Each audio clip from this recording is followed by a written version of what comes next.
Help support the show by joining the Patreon or becoming a YouTube member. Also, hit that like button and subscribe if you want more Browns-focused content.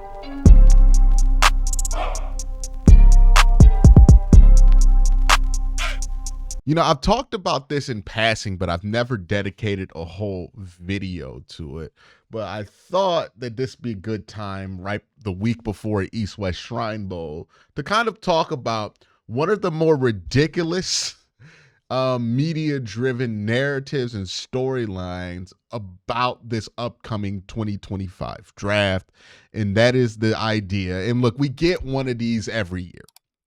We always get one of these stories every year, and every year the same result happens, where somebody insists that somebody in whatever quarterback's camp is going to force a team not to be able to select them at whatever pick that team has.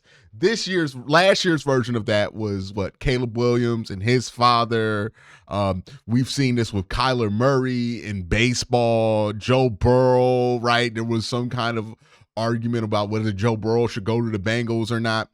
Every single year, we have this discussion and people have these arguments.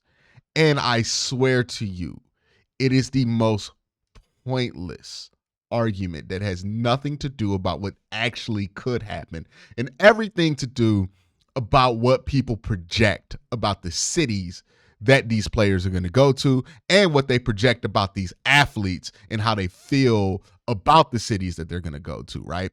If you're a Cleveland sports fan, you remember that people did this heavy with Donovan Mitchell both times, right? When he got traded here and when he was up for his extension. I remember when he got traded here, there was like jokes that, oh, Donovan Mitchell left Utah to go to Cleveland. That's going to be the same exact thing. And people not understanding because they're ignorant of the Midwest region that how do I put this? The demographics of the city of Cleveland significantly different than Salt Lake City. And so are the options of entertainment available to you, the proximity to other cities, and the ease to get to those other cities is, right? Being in Salt Lake City, you're kind of in an island. There is the stuff that's available there, but that's where you're at. In Cleveland, you can easily play in Cleveland and fly to New York on a pretty consistent basis, or fly to Atlanta, or fly to wherever you want to, because Cleveland is a pretty good transportation hub to get to wherever you want. And Cleveland has more options available because they're still like not a tiny city. It's a mid-sized city. So people tend to do this with athletes in the city of Cleveland, especially black athletes in the city of Cleveland, right? Like I've seen this pop up more often than not with black athletes in Cleveland, right? The question of if this player wants to be here. I don't know what Cleveland y'all from, right? I'm from the east side of Cleveland, not East Cleveland, but the east side of Cleveland. And the idea of being black and not feeling welcome in Cleveland is just a foreign one to me, because the Cleveland I know has always been heavily populated by black folk. But that is an assumption that exists around the league and around like these national circles, and even from people who are from Cleveland or from Ohio, right? Or Cleveland and adjacent places, that, oh no, this athlete's not going to want to come to Cleveland because this, that, and the third. This is something that always pops up with Midwest cities. This is something that always pops up with mid-sized cities. And I think it, one, has to do with the great misunderstanding of the demographics that make up these cities in the first place. Like people thought Donovan Mitchell was going to be in the same demographics he was in Salt Lake City and Cleveland. That's not the case. Donovan Mitchell tends to like it here. Also, people make assumptions about the athletes. They assume that all of these athletes want to go to big city places, want to go to the biggest market possible, want to work in the most busy destination. That might not be the case, especially with football players. Football players tend to be way less picky about where they play than any other athlete. And even that, right, like the location of the city, the size of the market, it's always been a very overrated recruiting advantage. Right? Like it doesn't really work how people think it is. Like the New York Knicks aren't star-studded. They're a regular good basketball team with players that you would expect a regular good. Like the roster that exists in New York would not look foreign if it existed in Detroit. Now, when it comes to this specific story in Deion Sanders and why Deion doesn't want his son to come to Cleveland, which is not true, by the way. Now, let's talk about the Deion Sanders element of this, right? Does Deion want his son to play in Cleveland? Because the one thing about Deion is Deion definitely had preferences, right? Like he definitely has demonstrated that he prefers the bigger city, right? He prefers the big time destination. He goes to Atlanta. He goes to Dallas, right, for his football career. And that's what we remember. We remember the dude saying he ain't going to go to Detroit. And we assume that that's what's piloting this whole Shedeur thing. I do think that this kind of misunderstands the fact that, like, Deion also spent 2 years coaching in Mississippi and Boulder, Colorado. Also, we got to understand that, like, what Deion might want might not be the same thing that Shedeur might want. Now, Shedeur might just want the same exact stuff that his dad wants. But let's listen to this clip from the Unc and Cho show to get some kind of understanding of where these rumors are even coming from. Prime Rips reported that Shedeur wouldn't want to play for the Browns or the Titans. There will be multiple idiots that will say things that are totally aren't true regarding I would like Shedeur and Shiloh to play in the NFL. If I were to say it directly to whom it may concern, not an attention seeker, I don't know NFL commish personally. I do know NFL commish personally. Drop. He like mic drop. Look. I hadn't talked to Prime in a while because like he's getting ready for the bowl games. I don't want to bother him. I'm gonna bother his ass now. He ain't got no bowl game to play for. Yeah, he ain't got no bowl game to play for. So I'm gonna bother his ass tomorrow. I'm gonna call him tomorrow. The thing is, in times like, I think I read something where he said he had, y'all forgot, y'all was talking like this, but y'all forgot I got time today.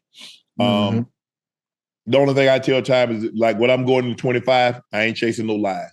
Yeah. I'm not gonna chase it. I'm not gonna shoot it down. I'm not gonna try to refute it. Whatever y'all believe, run with that. It is what it is. It is what it. Now I'm gonna see how long it's going. Because that's the one thing we know about a lie. Watch how quick it disappear. Yeah. Watch how quick it disappear. You know what I don't like too. Now getting back to Prime, and Shedeur, and whatever reporter says, he wouldn't want to play for the Browns. I mean, why even write something like that? It has to come from somewhere, or you just making it up. A lot of times, people want to be the first to report something, but nah. But Prime's gonna be all right. He's done a great job, and I call him from time to time. He's like, bro, hey, you got favor, you anointed, and they're gonna take their shots. Yeah, always. And listen, and with them taking the shots, he's someone that can handle it though. That's different. It does not seem like they think that Deion is about to veto him coming to Cleveland. Now, maybe you think that's the case for all the other reasons that we stated, right? It's Deion Sanders. You think of everything associated with Deion Sanders, and you don't really associate the city of Cleveland with all of those things, and fair enough, okay? Or maybe you're assuming that the Sanders family doesn't have much faith in the Browns' operation as an organization. So let's assume that that's the case, that Deion don't want his son going to Cleveland because of all those reasons that people are assuming Deion don't want his son going to Cleveland. I got this one question. What Deion gonna do? Like if somebody drafts Deion, or not Deion, if somebody drafts Shedeur and Deion don't like that team, what they about to do about that? The answer is nothing. We are greatly overestimating the power in which Deion Sanders has in this situation. Like if Deion Sanders says his son will not get drafted somewhere, that does not matter. Like I can't explain to you enough how little that matters in the conversation that GMs are having. Like if a team wants Shedeur Sanders, they're going to draft Shedeur Sanders, and Shedeur Sanders will play for that team. There's really nothing that Deion can do about this. I don't know what this fantasy is that Deion's going to be able to get in there and scare these GMs off of drafting his son if these GMs legitimately believe he's an answer at the quarterback position. That's not going to happen. Nobody's going to do that. And look, I'm under the full understanding that Deion Sanders is not some kind of pedestrian, right? He has relationships with owners, general managers, coaches, all of these things. Deion has played the game for a long time. He's now a college football coach, so he's more entrenched into the game than he was years previous. So I understand that. But that does not mean that he's going to have the leverage to force a team to not do something that they want to do. Like, maybe he has the influence to be able to get hired as the Cowboys coach. Maybe he has the influence to make sure that somebody takes with a late round pick Shiloh Sanders. Maybe he has the influence to help the draft prospects of some of the other Colorado players not named Travis Hunter, not named Shedeur Sanders. Those are all well within the gravity of what Deion Sanders has and the power that Deion has and the influence that he has. But what he is not about to do is tell an owner they can't draft somebody they want to draft, especially if that owner is convinced that Shedeur Sanders is the answer to their quarterback problem. Like, the idea that owner is going to be like, nah, we can't fix quarterback because Deion said we can't do that. It's ridiculous. It's not how any of this works. And again, we don't even have proof that Deion's trying to do that. I think these two examples have broken people's brains, and I think people misunderstand why these two examples were ready to have happened, right? People bring up Eli Manning all the time. They bring up John Elway. Now, John Elway, that's not going to be replicated again in quite some time. John Elway was not only a consensus number 1 overall pick, a head and shoulders above all the rest of the quarterbacks in the first round that had like 6 quarterbacks go in it, but also 3 of those quarterbacks ended up being Hall of Famers. He was also a first-round pick in the Major League Baseball draft, so he was a very, very notable baseball player coming out. Also, another element of this, right? We kind of all know that John Elway was a significant baseball player. He was a first-round pick, and also that the New York Yankees were interested in paying a bunch of money to have him play baseball for them. We understand that part of it, right? What I don't think enough people understand is that the other piece of leverage that John Elway had at the time was the existence of the USFL. At that point, the USFL was in its infancy, but it was still at a place where they could pull a lot from the NFL, right? Eventually, Herschel Walker ended up skirting the NFL for a year or two to play in the USFL. Jim Kelly is probably the most notable one that skirted the NFL to play in the USFL, right? He was drafted in 1983, but he played at the USFL for the 1984 and 85 season. So the NFL didn't have as tight control over the marketplace of players as they do now back in the early 80s. That was another big factor in why the Colts had legitimate concern to think that Elway, if you drafted him, would not play for your franchise. He had another football league he can go to. He had a baseball league he can go to. That's leverage. On top of the fact that he was John Elway, a once-in-a-lifetime prospect in a once-in-a-lifetime draft. So the demand to trade up for Elway was guaranteed to be high. Again, not the case in 2024, but for Elway in 1983, absolutely the case. So, yeah, Elway had the leverage to pull off whatever he wanted to pull off. And even then, he wanted to go to the Cowboys or the Dolphins. He ended up in Denver. So he didn't have enough leverage to dictate exactly where he would land. He just had enough leverage to make sure he didn't go to Baltimore. Eli Manning, I think, is the more misunderstood one, right? Because people think that it was just straight up power play and the Chargers were forced to trade Eli Manning. But in reality, the Chargers coach was the coach of the Senior Bowl the year that Phillip Rivers was there. That coach wanted Phillip Rivers as the quarterback that the team drafted. But they knew there'd be a lot of interest in Eli Manning. So the Chargers drafted Eli Manning knowing that the Giants would want him. And they said to the Giants, all right, you get Phillip Rivers at 4, we'll swap, and then you give us an extra first-round pick, a third-round pick, and a 5th round pick. And by the way, I think it's worth noting that the Giants got fleeced in that trade, right? That extra 1st round pick ended up being Sean Merriman, and the extra 3rd round pick, I believe it was like Nate Kading. It was a Pro Bowl kicker, and they also traded that 5th round pick that they got in that trade for a starting tackle.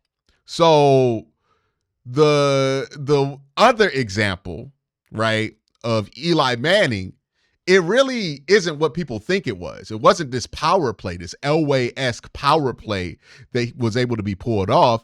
It was the Chargers realizing that there was an opportunity to be had by just straight up drafting Eli Manning anyways, and then extorting the Giants out of whatever they wanted to get out of them to get Eli Manning. It's not the same situation. It's not really the power play that people try to tell us it was. It was more or less a power play from the Chargers than it was for the Giants or the Manning family.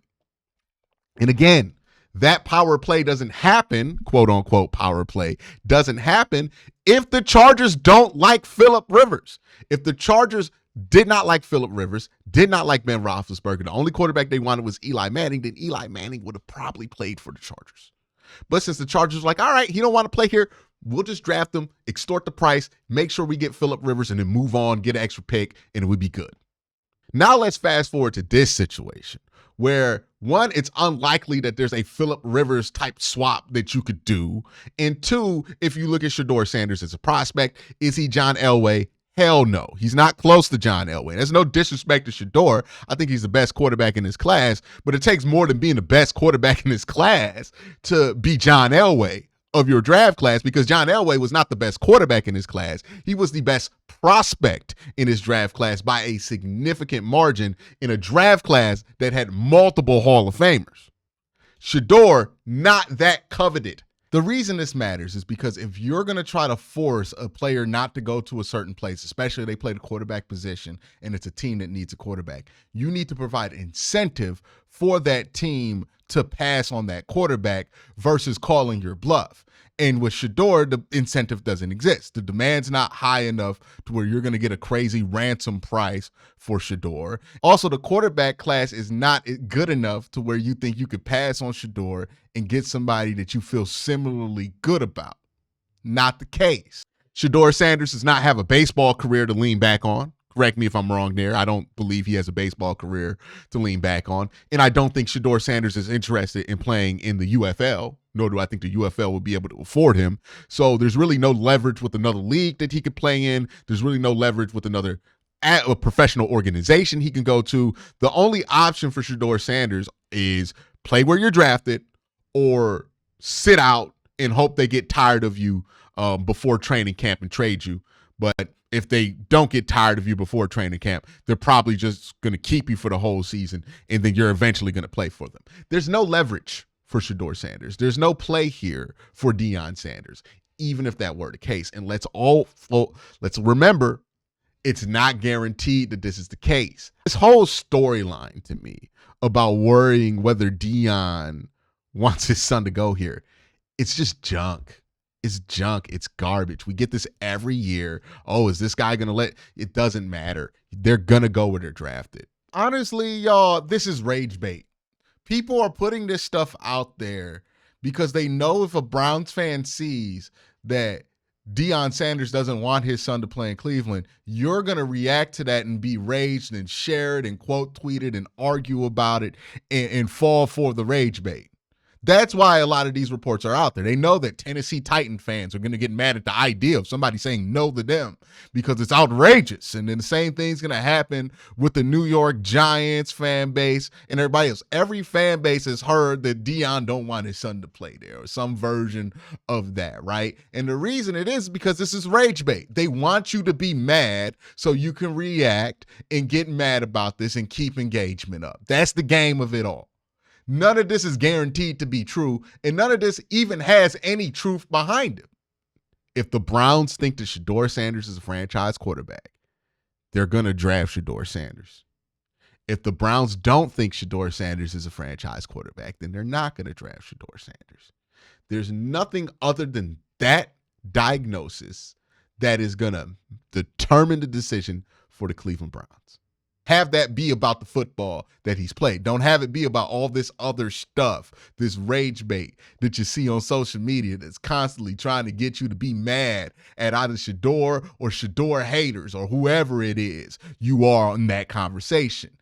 That's why I say this is junk. This whole story is junk. It feels like it's just manufactured rage bait meant to get everybody going and mad about this guy or this organization or that organization. And I really wish we'd stop falling for it. Y'all have a great day. Have a better night. Peace.